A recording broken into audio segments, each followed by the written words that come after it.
Hello, जय हिंद। कैसे हैं आप सब लोग। इस सेशन में हम डिस्कस करेंगे मैथ्स का प्रैक्टिस सेट 40। इसका पहला क्वेश्चन है, a car is running at a speed of 108 kilometre per hour, what distance will it cover in 15 seconds.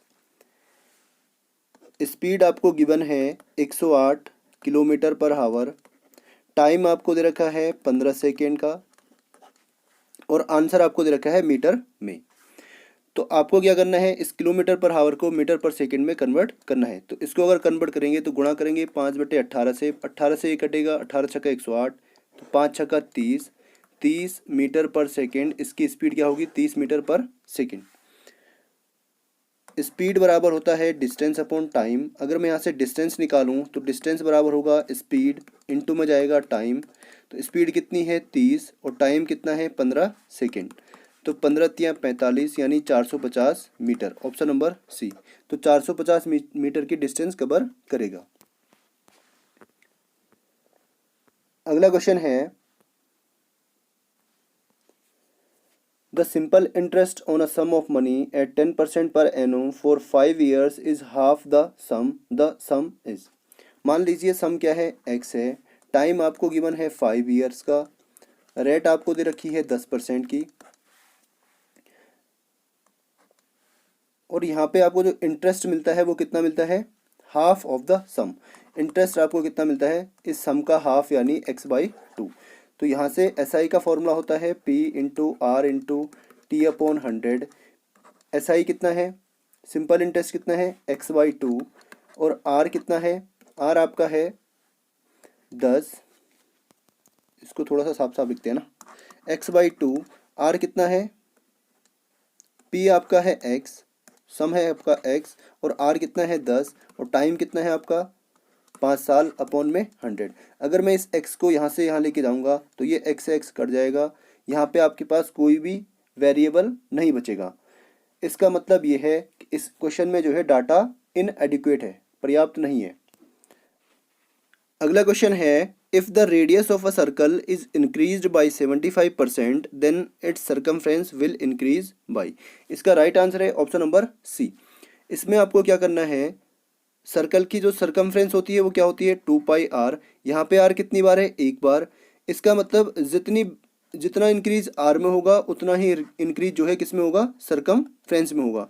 अगर आपको पूछा जाता कि एरिया में कितना इंक्रीज होगा, तो यहाँ पे r कितनी बार है, r² यानी r इंटू आर, 2 बार r है। तो यहाँ पे हम ये वाला फॉर्मूला लगाएंगे, ठीक है, a + b + a into b/100।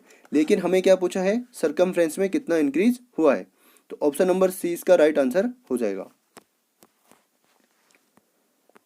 अगला क्वेश्चन है, इसको आप देखिए, sine theta upon cos theta equal to 1 है, देन थीटा की वैल्यू क्या होगी। अगर यहाँ पे क्या होगा, जब थीटा का मान सेम होगा तभी क्या आएगा, 1 आएगा।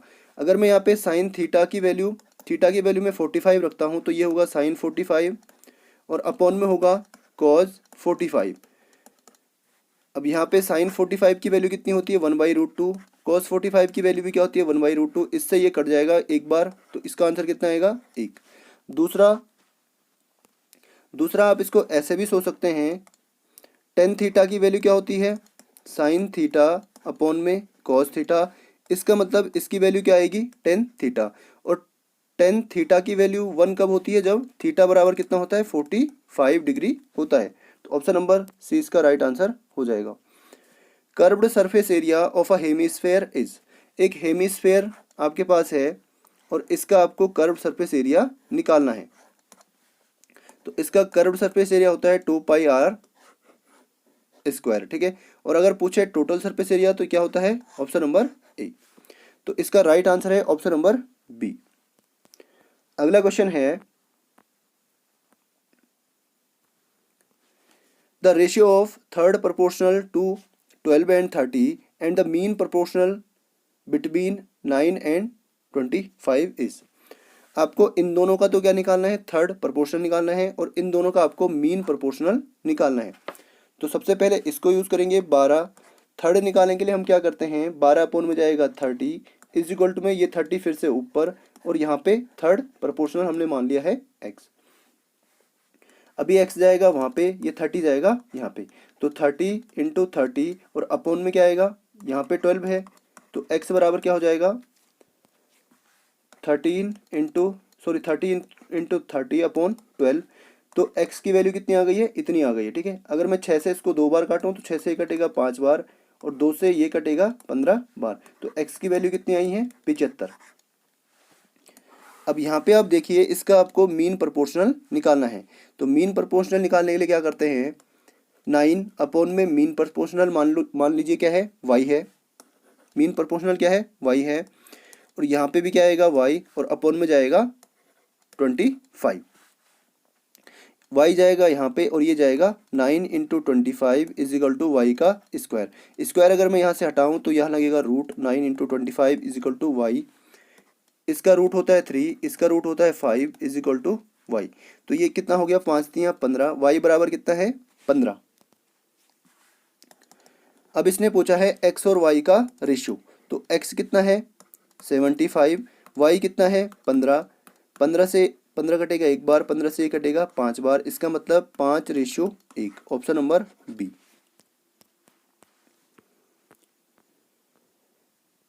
अगला क्वेश्चन है, if 36 men can do a piece of work in 25 hours, in how many hours will 15 men do it? तो काफ़ी आसान क्वेश्चन है। m1 कितना है 36, h1 कितना है, h1 यानी d1 कितना है 25, यहाँ पे m1 कितना, m2 कितना है 15 और यहाँ पे पूछा है h2 या d2, तो 15 जाएगा वहाँ पे 36 गुणा 25 अपॉन में 15, 5 से कटेगा 3 बार, 5 से कटेगा 5 बार, 3 से कटेगा ये 12 बार, 12 पंजे 60, तो x की वैल्यू कितनी आएगी, सॉरी h की वैल्यू कितनी आएगी 60 आवर्स। तो 15 व्यक्ति जो है 60 घंटे में इस काम को पूरा करेंगे। अगला है, the average of the squares of first 7 natural numbers is. आपको पता है एवरेज इक्वल टू क्या होता है, सम ऑफ डेटा अपॉन में नंबर ऑफ डेटा, तो नंबर कितने हैं 7 और सम हमें निकालना है, तो इनका जो सम होगा SN 7 नेचुरल नंबर्स के स्क्वायर्स का सम, ऐसे होंगे ना 1 square plus 2 square plus 3 square, ऐसे करके कितने तक 7 का स्क्वायर तक। तो यहाँ पे n की वैल्यू कितनी है 7, तो SN यानी सम होता है n plus 1 into 2n plus 1 upon में 6, तो यहाँ पे आएगा n की वैल्यू है 7, 7 प्लस 1, यहाँ पे 7 गुणा 2 प्लस 1 अपॉन में 6, तो ये होगा 7 7 7 और 1 8 गुणा 8 गुणा 7 गुणा 14 और 1 15 बटे 6, 3 से कटेगा 5 बार, 3 से कटेगा ये 2 बार, 2 से ये कटेगा 4 बार, तो 5 चौको 20, 7 गुणा 5 चौको 20 यानी 7 गुना 14 140, तो इनका जो सम आया है वो कितना आया है 140। और अभी अभी आपको फॉर्मूला बताया है average equal to sum of data, sum कितना है 140 और डेटा कितना है, नंबर ऑफ डेटा कितने हैं 7, 7 से कटेगा 2 यानी 20 बार, ऑप्शन नंबर बी। अगला क्वेश्चन है, इसको मैं आपको पहले भी सॉल्व करवा चुका हूँ। इसमें ये होता है a, इसका मतलब है a क्यूब, इसका मतलब है b यानी b क्यूब, और इसका मतलब क्या है, यहाँ पे होगा अपॉन में है ये a स्क्वायर प्लस में ab और प्लस में b स्क्वायर, तो इसका जो फॉर्मूला होता है क्या होता है a minus B into A square plus A B plus B square, तो अपॉन में ये चीज़ सेम है A square plus A B plus B square, इससे ये कट गया, कितना बचा है a माइनस बी, यानी a कितना है 343 और b कितना है 113, इसमें से एक गया 0, 4 में से एक गया 3 और 3 में से एक गया 2, 230, ऑप्शन नंबर सी। अगला क्वेश्चन है, ये क्वेश्चन भी मैंने आपको बताया हुआ है, ठीक है। तो यहाँ पे हम क्या करेंगे, इसके आसपास जो है किस नंबर का स्क्वायर आता है उस नंबर को हम ढूंढेंगे, तो इसका हम यहाँ पे स्क्वायर रूट निकालने की कोशिश करते हैं। यहाँ से जोड़े बनाएंगे 2 2 और 2, उसके बाद यहाँ पे 8 8 8 64, यहाँ पे आएगा, यहाँ पे बचेगा 4, उतर के आएगा 0 6, यहाँ पे जो ये 8 रखा है इसको यहाँ पे ऐड भी करेंगे, 8 और 8 16, उसके बाद कितनी बार जाएगा, 2 बार, यहाँ पे भी 2, 2 दूना 4 और 2 16 दूना 32, यहाँ पे आपका आएगा 2, यहाँ पे 8, यहाँ पे 0, उतर के आएगा 21। अब यहाँ पे इसको 2 को ऐड भी करना पड़ेगा, ठीक है, जो यहाँ पे है, तो 164। अगर मैं यहाँ पे 5 रखूँ तो यहाँ पे भी 5, तो 5 पंजे 25, 5 को 20 और 2 22, 5 16 पंजे 80 और 2 82। तो यहाँ पे कितना कम हो रहा है, 4। इसका मतलब अगर मैं इसमें 4 ऐड करूँ तो कितना आएगा, ये एक क्या बन जाएगा, परफेक्ट स्क्वायर बन जाएगा, ठीक है। अगला क्वेश्चन है, find the sum which is given on 55% per annum compound interest for 3 years amounts to 9261।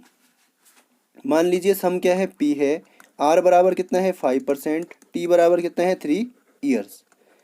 अब यहाँ पे आपको क्या निकालना है, क्या दे रखा है, अमाउंट आपको दे रखा है 9261, और अमाउंट का फॉर्मूला क्या होता है कंपाउंड इंटरेस्ट में, amount is equal to P into 1 plus R upon 100 की पावर N या T।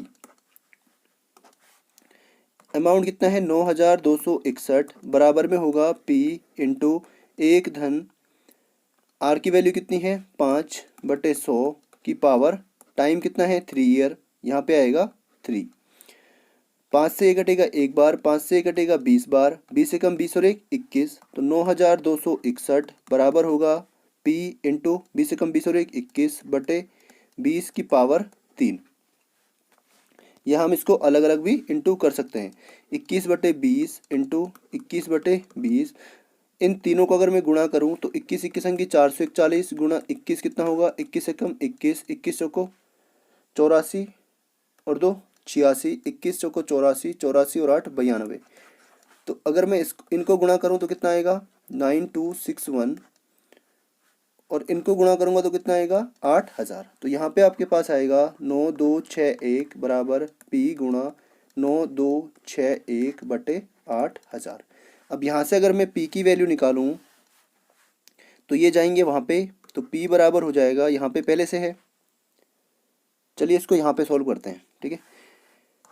9261 बराबर में था P इंटू 9261 अपॉन में 8000। अब ये वहाँ जाएगा तो 9261 गुणा में आएगा 8000, यहाँ पे 1000 है, ठीक है, 8000 अपॉन में जाएगा 9261 बराबर होगा P। इससे ये कट गया, ये कितना बचेगा 8000, तो P की वैल्यू कितनी आएगी 8000, ऑप्शन नंबर सी। अगला क्वेश्चन है, इसमें आपको लार्जेस्ट नंबर बताना है। इसको सॉल्व करने का तरीका है, ये है √2, यहाँ पे आपका है √3, यहाँ पे आपका है ऊपर है 4 और यहाँ पे है 4। तो इसको हम लिख सकते हैं 2 की पावर 1/2, इसको हम लिख सकते हैं 3 की पावर 1/3, इसको हम लिख सकते हैं 4 की पावर 1/4, ठीक है, ये मैंने पहले भी आपको बताया हुआ है। अब यहाँ से हम इन तीनों का एलसीएम लेते हैं जो अपॉन में है, तो इनका एलसीएम आएगा 12। अगर मैं 2 से 12 को डिवाइड करूँ तो कितना आएगा 6, तो यहाँ पे लिखेंगे 2 की पावर 6। अगर मैं इस 3 से इसको डिवाइड करूँ कितना आएगा 3 चौको 12, तो यहाँ पे लिखेंगे 3 की पावर 4। अगर मैं इससे इसको डिवाइड करूँ कितना आएगा 4 3 12 3, तो यहाँ पे लिखेंगे 4 की पावर 3। अब इसको सॉल्व करेंगे तो कितना आएगा 64, 2 दूनी 4 दूनी 8 दूनी 16 दूनी 32 दूनी 64, यहाँ पे आएगा 3 3 9 3 27 3 81, यहाँ पे आएगा 64। तो इसने पूछा है सबसे बड़ा कौन सा है, तो सबसे बड़ा कौन सा है ये वाला, इसका मतलब ये वाला नंबर सबसे बड़ा होगा। अगला क्वेश्चन है,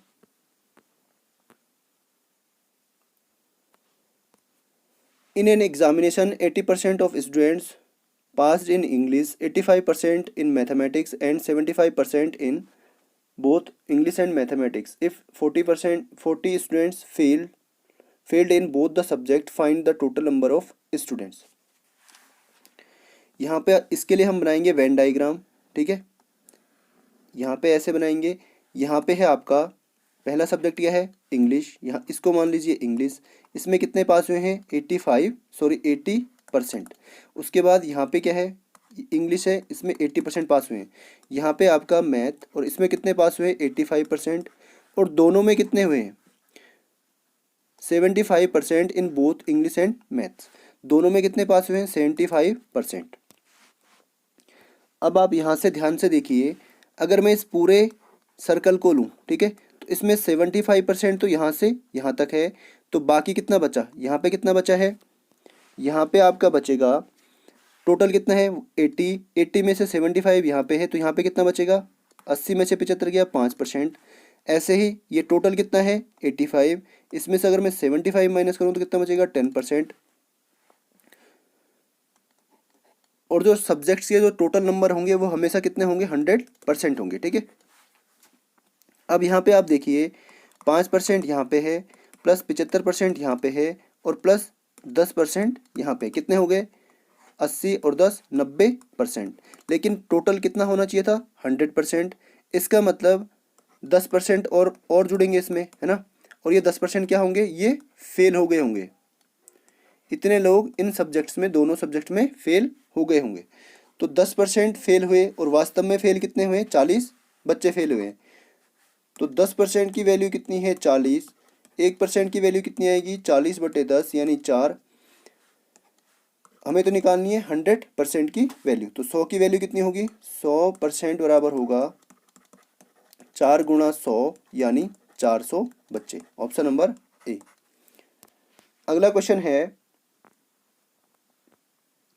ये क्वेश्चन भी रिपीटेड है। इसमें मैंने आपको बताया था, इसको हम लिखते हैं अलग, उसके बाद लिखते हैं प्लस में, ये 0.46 और इसके ऊपर है बार। तो 6 प्लस यहाँ पे 2 अंक है बार के नीचे, तो यहाँ पे आएगा 46/9 2 बार आएगा, ठीक है। अब इसको अगर सॉल्व करें तो ये इसका गुणा करेंगे इसके साथ, 9 छक्का इंटू 6, 6 नंबर 54, 6 नंबर 54 और 3 57। तो यहाँ पे होगा 574, प्लस में आएगा 46, सॉरी 574 नहीं होगा, ये गुना कुछ गलत किया है, ठीक है। यहाँ पे देखिए 6 नंबर 54, 6 नंबर 54 और 5 59, ये आएगा 579, 596, प्लस में आएगा 46 अपॉन में क्या आएगा 99। इनको ऐड करेंगे तो कितना आएगा, यहाँ पे 4 था, 594। 6 और 4 10, 9 4 13 और 1 14, यहाँ पे आएगा 6 अपॉन में 9। तो ऑप्शन नंबर डी इसका क्या हो जाएगा, राइट आंसर हो जाएगा। अगला क्वेश्चन है, इसका आपको एचसीएफ निकालना है। जब भी आपको फ्रैक्शंस का एचसीएफ निकालने के लिए बोलता है, उसमें आप क्या करते हैं, ऊपर वालों का निकालते हैं एचसीएफ और नीचे वालों का निकालते हैं एलसीएम। ये कितना है 64/81, उसके बाद है 10/27।